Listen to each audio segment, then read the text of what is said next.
I watched this really cool lecture the other day called The Harvard Scam. This wasn't actually about how Harvard per se is running some kind of scam, but they used Harvard as an example to illustrate how most things are not how they seem, and most things are not wholly organic. Most things are a combination of organically co-evolving systems, deliberate misdirection, and outright fraud. The bigger they are, the more of these different elements they contain. The Harvard scam starts by creating artificial scarcity. The Art of War by Sun Tzu is a very valuable collection of military strategies. But in modern times, even in the past couple hundred years, it's been most successfully applied to business. The strategies in business, of course, are very structurally similar to the strategies of war. Some believe that Sun Tzu is actually a pseudonym, or perhaps the art of war wasn't even written by one guy. Rather,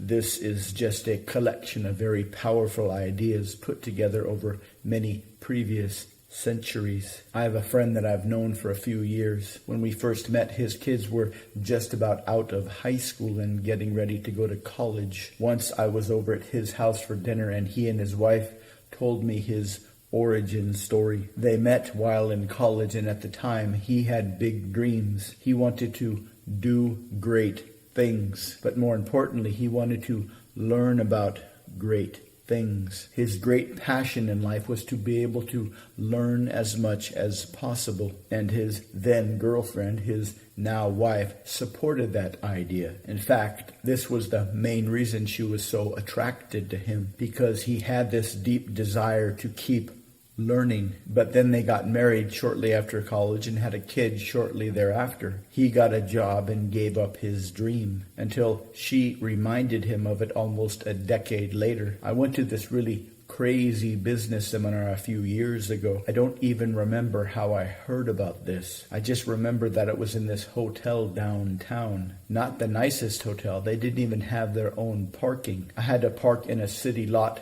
surrounded by a chain link fence. The seminar itself didn't even have a name, so I had to kind of wander around in the hotel looking for a room that looked like it might be this business seminar. I finally found it. The seminar was based on a combination of numerology and natural human resonance. The first half we practiced measuring somebody's resonance frequency. This required we watch people walk for a few seconds without them talking on the phone. Based on how their joints moved while they walked, mainly the knees and the elbows, we could calculate their natural frequency. Most people have a natural frequency of around 3 hertz or 3 cycles per second. Next, we had to focus on a series of numbers. This was the weird part. This part didn't make any sense. This part still doesn't make any sense. We had to think of a string of 7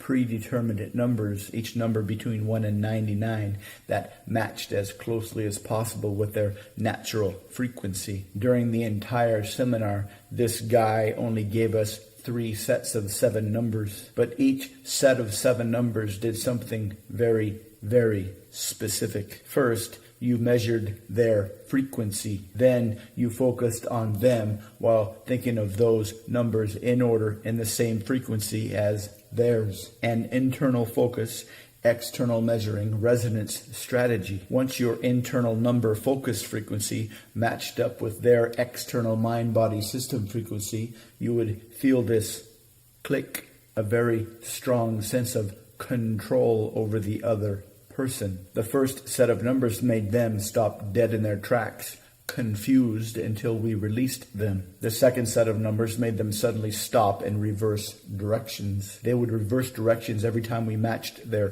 frequency. The third set of numbers made them keep walking but burst out in laughter. This is the most amazing thing I'd ever seen. The first seminar is free. He said he would be in contact with you later with information on the second seminar. The second seminar, he would teach you a list of 500 separate number combinations, all that would make people do whatever you want, fall in love, give you money, have an orgasm in their pants, murder somebody, agree with everything you say. When your background check passes, you will be sent information on the seminar date and the seminar cost. If you do manage to pass the background check, the seminar cost will be very, very high. After about 10 years, she slowly convinced him to go back to school to pursue his dreams. First, he got his MBA. Next, he got a PhD. Now he's got 2 masters, including his MBA, and 2 PhDs. And the PhDs are both in very specific, very esoteric, very advanced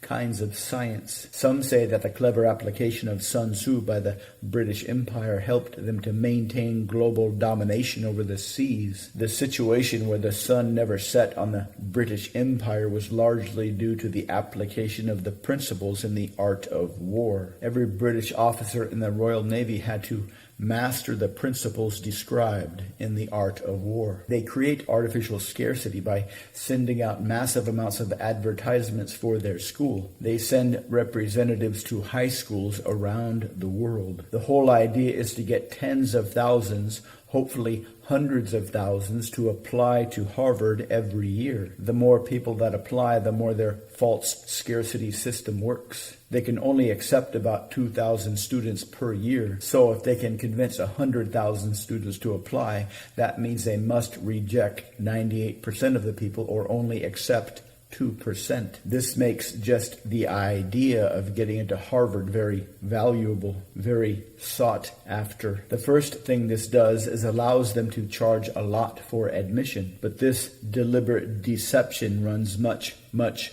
deeper. If they do this for a few decades, it creates a worldwide recognition of Harvard as a very elite school. This essentially works as a filter on the entire global population of high school-aged kids. The smartest and the richest will all want to go to Harvard. The result is that Harvard is always being attended by the smartest kids in the world that come from the richest families. This paradoxically makes teaching at Harvard the easiest. You put a bunch of smart kids from rich families together, and what do you get? A bunch of very successful businesses being created by students at Harvard, like Microsoft and Facebook. This long game scam, which essentially turns Harvard into a filter that attracts the smartest and richest kids in the world, makes Harvard the easiest school to teach at. All they really need at Harvard is a huge library with the best business and science books. Add some super smart kids from